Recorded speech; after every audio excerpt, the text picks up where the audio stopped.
బేషరతుగా మీరు హైకోర్టు ఆర్డర్ను అమలు చేయండి. We're hearing the news that ఏదో రిట్ అపీల్ చేస్తాం, పెద్ద పెద్ద లాయర్లను పట్టుకొస్తాం, పెద్ద పెద్ద లాయర్లను పట్టుకొచ్చి మేము డబ్బులున్న లాయర్లను పట్టుకొచ్చి మేము ఏదో మ్యానిపులేట్ చేస్తాము, రిట్ అపీల్ చేస్తాము, ఫస్ట్ కోర్టుకు పోతామని చెప్పని అంటున్నారు. ఏ కోర్టుకు పోయినా నిర్దాక్షిణ్యంగా మీరు నిరుద్యోగుల గొంతు కోసినట్టే. మీ దగ్గర డబ్బులు ఉండొచ్చు, పెద్ద పెద్ద రాయలు రావచ్చు, రిట్ అపీల్ చేయొచ్చు, సుప్రీంకోర్టు పోవచ్చు, ఇంకెక్కడికైనా పోవచ్చు.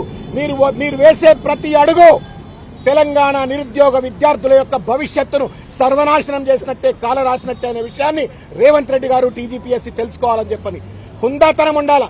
చేసిన తప్పును కోర్టు ఇంత స్పష్టంగా చెప్పిన తర్వాత హుందాతనంతో తప్పును ఒప్పుకొని ఆ పరీక్షను పూర్తిగా రద్దు చేస్తే మీకు కూడా మానవత్వం ఉంది, విఘ్నత ఉంది అని చెప్పని ప్రజలు అనుకుంటారు. కాబట్టి ఈ యొక్క పరీక్షను రిటపీల్ అని చెప్పని హైకోర్టు ఆర్డర్కు వ్యతిరేకంగా పోకుండా వెంటనే రద్దు చేయాలని చెప్పని, అదేవిధంగా ఇన్ని తప్పులు ఎట్లా జరుగుతాయి?